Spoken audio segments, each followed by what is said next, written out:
से आई हुई है इधर। हम लोग आज इधर सीढ़ी पर बीच क्लीन अप के लिए आए हुए हैं, अपना इन्वायरमेंट साफ़ रखने के लिए।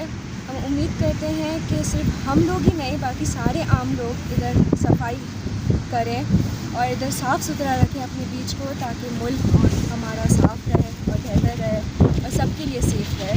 शुक्रिया जी। मैं डॉक्टर महरीन हूँ और हम लोग पहले university medical and dental college की तरफ से आए हैं। मैं एसोसिएट प्रोफेसर हूँ वहाँ पे। अपने 50 स्टूडेंट्स को लेकर आए हैं यहाँ बीच क्लीनिंग एक्टिविटी में पार्टिसिपेट करने के लिए। तो पहले तो मैं ऑर्गेनाइजर्स को बहुत कॉन्ग्रेचुलेट करूँगी कि उन्होंने इतनी अच्छी एक्टिविटी ऑर्गेनाइज़ कराई, ताकि बच्चों में भी अवेयरनेस क्रिएट हो, ताकि वो भी कम्युनिटी